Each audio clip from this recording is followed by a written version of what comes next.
Go on with more horror stories like this, but let me tell you about when things looked a little better and how maybe you can bring your politician friends back around to more consistently promoting policies that are healthier for Michigan and for them. The Governor Engler who came into office in 1991 approached state spending far differently than the one who left at the end of 2002. His campaign rhetoric on the subject during the 1990 election, which I'm sure a lot of you remember, was pretty clear, and it largely became reality in 1991. Just weeks after being sworn in, he proposed slashing $1.1 billion from the budget. That's more than $1.7 billion in today's dollars, enough to wipe out more than half of the Michigan business tax. A significant reduction in the size, scope, and cost of government, in other words. The state's major media was relentless in response. I could give you, if you're ever interested, I have a book of quotes about that big from that era. Just one example from the Free Press editorial page sums up much of it, one of my favorites. They predicted that Engler's policies would bring about, quote, a litany of death across the state.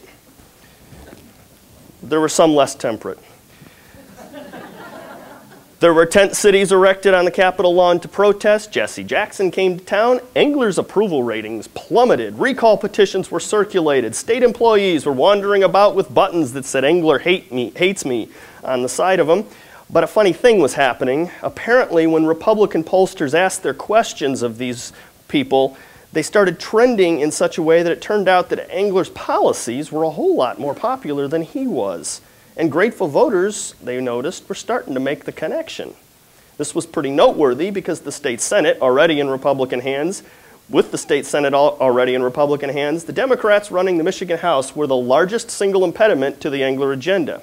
On election night '92, as Michigan voters were casting out the first George Bush and voting instead for either Bill Clinton or Ross Perot, many of them were then going down their ballots and kicking incumbent Democrats out of the State House of Representatives. They even knocked out the Speaker of the House. After a full year of white-hot news coverage demonstrating that Engler was really serious about this spending and taxing thing, that message meant something very specific to Michigan voters. And as I noted, they voted out the Speaker of the House that night, a precursor to the same thing that happened at the national level with Tom Foley just 2 years later. Bill Clinton had soundly won Michigan away from George Bush in 1992, but his coattails were shredded by that message. Democrats in the Michigan House suffered losses that forced them to share power for the first time in 3 decades. Though angry at and voting out a Republican president whose read-my-lips tax promise had been broken, remember that? Michigan voters consciously and very strategically chose to retarget that anger and reward a Republican governor who was taking big chances to protect their paychecks. Kind of like those voters in Massachusetts. Doesn't this sound like what you're seeing in these Tea Parties today? Do you think those people who were voting for Bill Clinton and Ross Perot changed their vote further down the ballot because they just loved everything about the warm and cuddly John Engler? More likely, a lot of them disagreed with him on a lot of things. Many of them probably didn't like him personally, but when it came time to cast their secret ballot, they closed that curtain, and what else could they have been thinking about other than that he had their back when the government came to take their wallet away? That's really all he had, and that was really enough.